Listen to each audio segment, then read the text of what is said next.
Welcome to our new supply chain glossary series जिसमें आज हम बात करेंगे bull whip effect.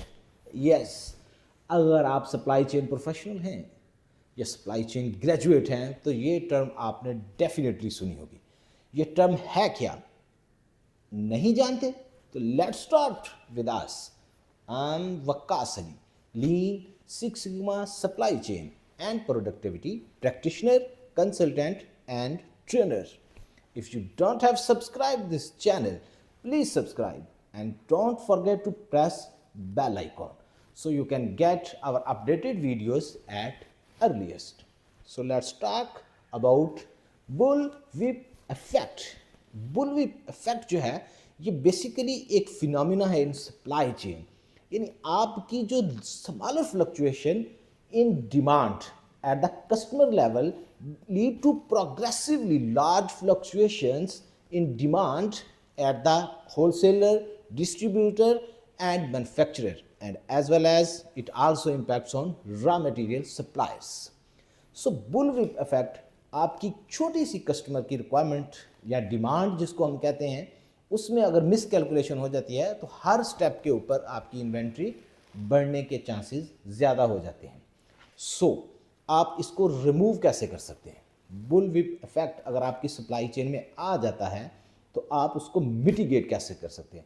The number one is strong demand planning. अगर आप स्ट्रॉन्ग डिमांड प्लानिंग के टूल्स यूज़ कर रहे हैं, आप डिमांड प्लानिंग के ऊपर मुकम्मल फोकस कर रहे हैं, तो डेफिनेटली आप इसको मिटिगेट कर सकते हैं। Improve communication, the next step is improve communication.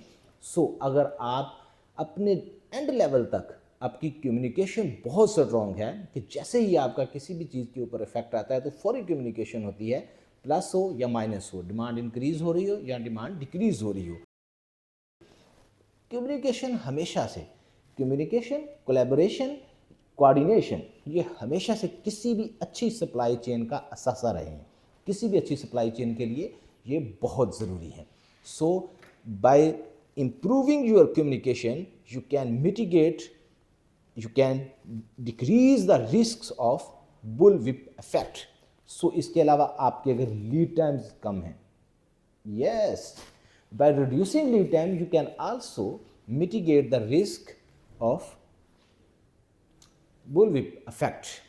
इसके अलावा अलाइनिंग इंसेंटिव्स, यानी through out the supply chain अगर आप किसी किस्म का कोई भी इंसेंटिव जो है वो प्रोसेस एक स्टार्ट कर देते हैं, एक प्रोसेस अलाइन कर देते हैं, तो ये भी जो क्रॉस द सप्लाई चेन है अगर आप इसको करते हैं तो help to prevent behaviours that amplify, जो इनको कर रहे होते हैं, that amplify the bullwhip effect.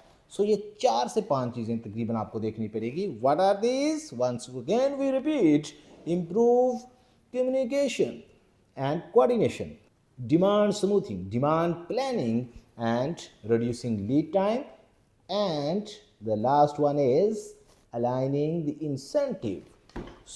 If you found this video valuable, please like and share so other can also take benefits. If you have any question regarding this series, regarding this topic or any of Lean Six Sigma supply chain, you can write to this email address or send message to this WhatsApp number so our team can respond you at earliest. Stay connected and stay tuned for more terminology and glossaries. Thank you.